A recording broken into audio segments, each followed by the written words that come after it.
Bit of a wild spot where I'm parked this week.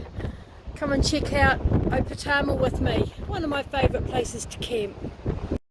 Before we get into the good stuff, just want to remind you that if you like the channel, please make sure you subscribe and turn on your notifications. Thank you. Welcome back to Jude's Tiny House Track Travels, or welcome to the channel if you're just new.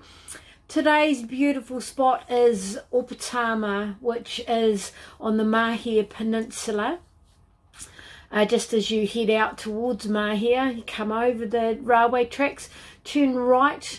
I'm not sure exactly what that road's called, but this beautiful little spot is not covered by the Mahia and Wairoa Council freedom camping restrictions, because nobody knows who owns it.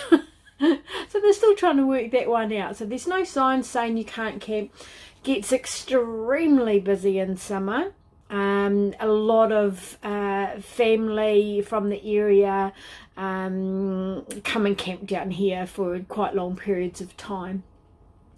So I wouldn't suggest you come in January.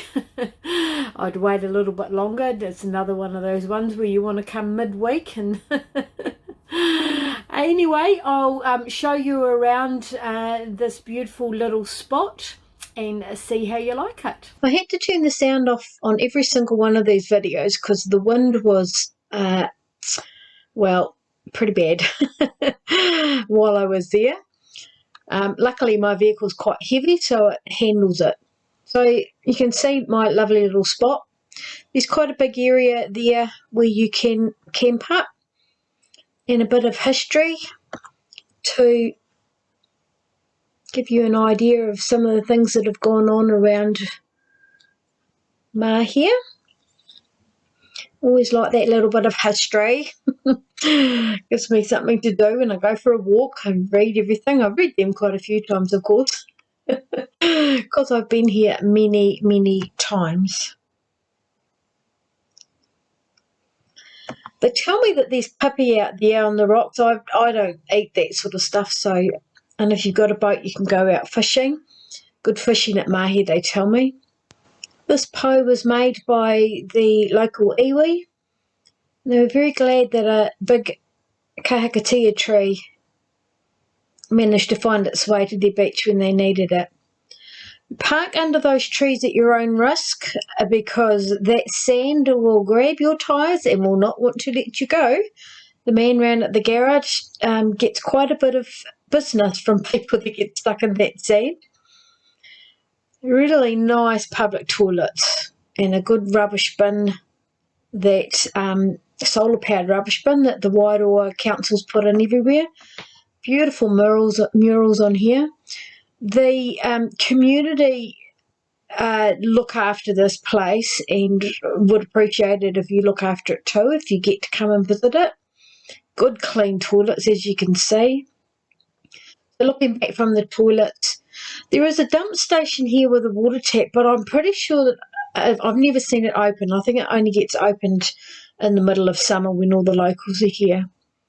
So here's the very windswept and grey looking beach. It's looking back towards the little river. So it's a lovely little spot. And here's the other end, looking from the other end of camp. So you can keep all down there where I am, on the other side of the road. At the back there is where the old camping ground used to be that got sold. I'll tell you more about that soon. And here's a few photos of what it actually looks like in summer. This was after a big swell and there was a lot of seaweed, but that sort of went after a few days. You can see there one of the families out enjoying the beach. So always try and pick to come here when it's nice weather. Here's my lovely steak. And just a view out that back window. I managed to find a wood merchant while I was here. Yeehaw! Filled up and then went for a walk around the township to show you. I'm not sure if that school's actually open anymore. The dairy is great. It's got lots of bits and pieces that you need. So it doesn't look like dogs are banned here. And this is some of the area that you can just go for a walk up. This is at the toilet end of the camp. You just sort of go for a wander up behind the toilets and you'll find a track, and it takes you along the beach, or along the sort of grey area that nobody, I'm not quite sure who owns this, but it used to be covered in wilding pines. And this is the new subdivision that has been opened up the back. I always remember the first time I came to Opoutama, the campground had been sold. Somebody had come in to build the subdivision, but had run out of money, and basically all the sections were empty.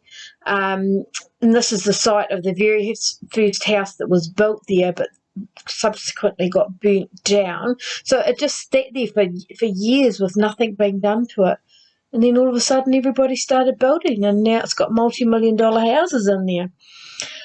This railway line doesn't get used anymore except by a bike tour that will take you off around the coast heading up towards Wairoa Way, which is quite cool. I think it's only open in summer though. And lots of goats here. Goats are a big problem in Wairoa. The farmers collect them up twice a year and take them to the local works, get some money out of them. Here's a few shots that I've taken at other times because there was no sunset when I was here.